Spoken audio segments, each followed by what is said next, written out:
So Manchester United have been linked with a lot of centre-backs already this summer, from Bremer to De Ligt, Inacio, Todibo and Branthwaite. And so in this video I'm going to be analysing a few and then telling you who I would sign. So at the moment it looks like the Branthwaite deal is the most concrete, with reports of a £150,000 per week salary already being agreed, and just Everton's price tag of £75 million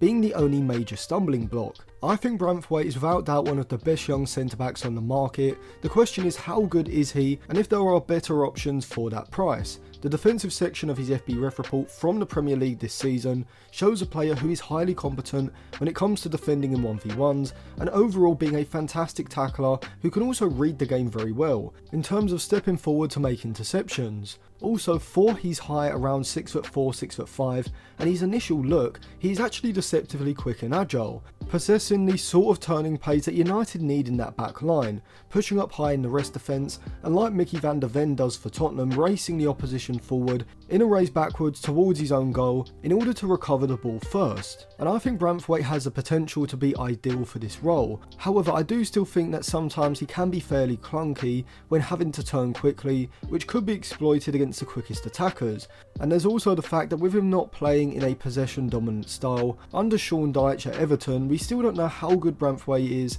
in possession in the middle third against a low block consistently. He's a pretty good long passer off of both feet and does have fairly quick and tidy footwork when manoeuvring the ball under pressure, but I don't know if he's near the level of someone like Diamande or Calafiori in terms of having the vision to see and the technical ability to play those line-breaking passes into players between the lines. Despite this, however, I do think Branthwaite's size and stature does give him an advantage over the likes of Calafiori, as whilst at the moment I don't think Branthwaite is much more dominant in the air compared to the Italian. I think if he's coached well, over the next few years when Branthwaite eventually fills out his frame, he can become a dominant centre-back both on the ground in the physical battle and also in the air. And Branthwaite is the style of centre-back that is very much comparable to Matthijs de Ligt, which if both were signed would raise the option of a three at the back system with de Ligt and Branthwaite either side of Martinez. And by back three I simply mean in possession in the rest defence when United have the ball in the middle third. In the defensive third this could revert back to a back four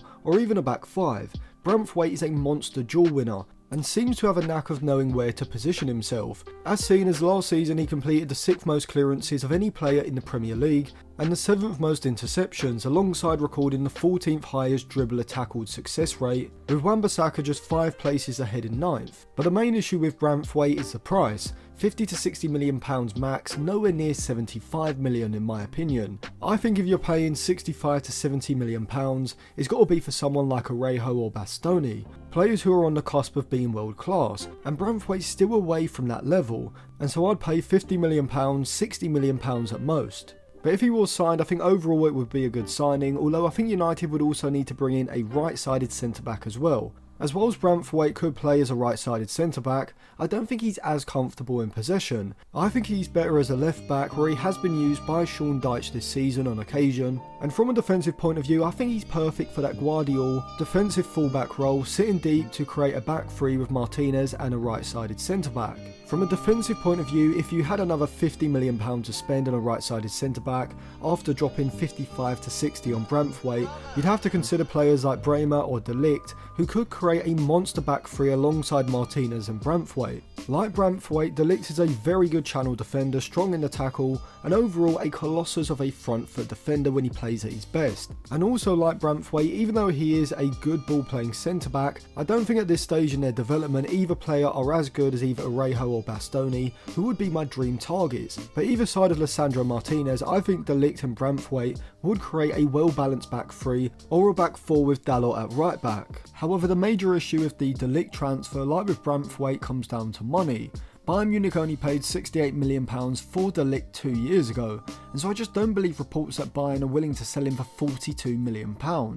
But in regards to Jarrad Branthwaite, the question I have is exactly where he plays for United. I can't imagine that United are only signing one centre-back this summer, with Branthwaite being the first choice as a right-sided centre-back alongside Martinez, so my theory is that they want 3 centre-backs who are versatile enough to play in either centre-back position or one of the full-back positions, particularly at left-back. Branthwaite would fulfil this obligation, being fairly competent playing as either a right-sided centre-back or even as a left-back, but the main question is, with Lisandro Martinez as United's starting left-sided centre-back, where would Branthwaite fit into the starting 11? So looking at the potential signing of Branthwaite, I think Ten Hag and the United recruitment team want to play with a left-back who is more of a centre-back than either a traditional full-back or a winger. And it's a similar reason to why Pep has used Guardiola and Ake as a left-back throughout the last 2 seasons. In a back 4 of Dalot, a right-sided centre-back like either De Ligt or Bremer for example, Martinez and Branthwaite, United would have a back 4 with 3 very good defensive centre-backs,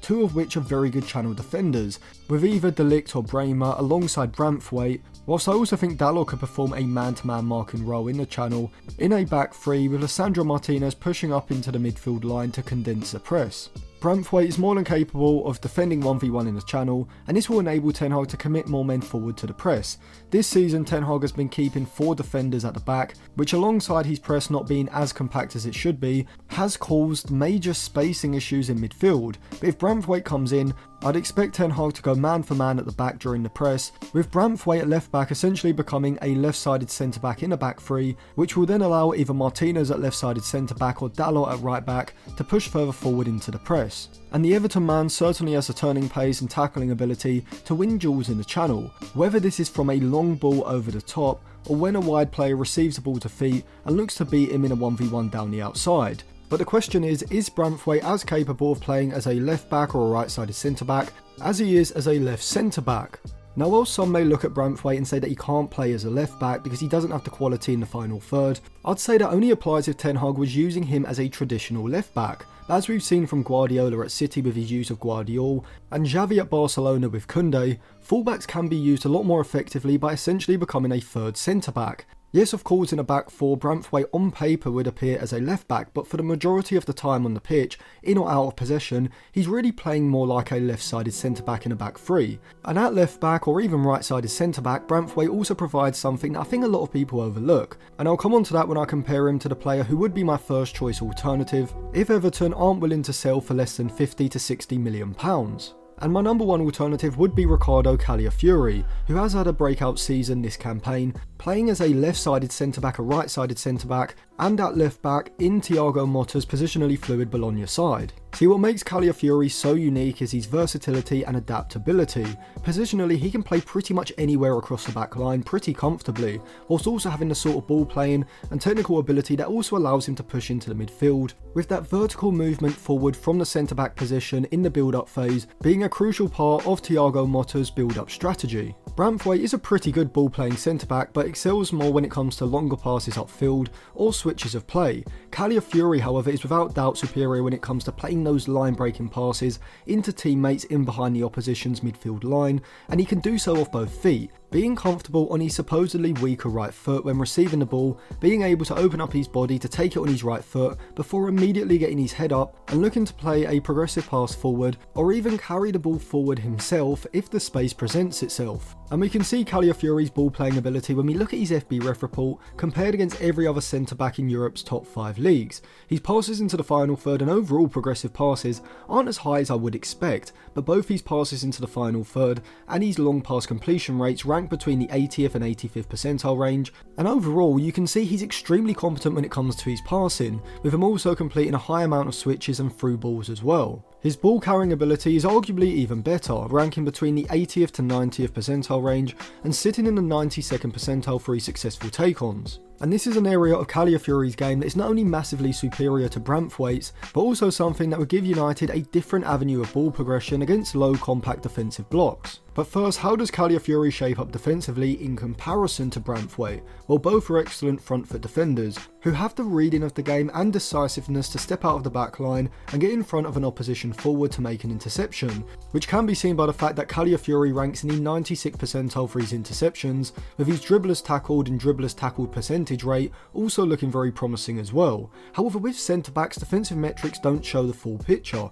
but watching Calafiori, you can see that he's more than capable of defending in 1v1s in the channels, and is fairly competent in the air, with the fact that he ranks in the 80th percentiles for the amount of aerial duels duels he is winning, as well as the percentage of aerial duels he wins as well. Although compared to Branthwaite, I do think he lacks however, I just feel that once factoring in that United are going to be playing a possession dominant style, Calafiori to me seems like the better option, as in possession in the middle third he has the line breaking passes and ball carrying that is far superior to Branthwaite, and would dramatically improve United in this phase of play. I also think that Calafiori is a lot more competent playing across the back line, as well as Branthwaite does have this versatility, because Calafiori is better technically in congested areas and has a stronger right foot. He can pretty seamlessly slot in at right-sided centre-back or right-back, essentially being the sort of versatile defender that Timber is for Arteta and Akanji is for Pep. In a future video I'll break down how Calafiori improves United tactically, so subscribe to the channel for that video, and you can check out some of my other videos which will be linked in the description.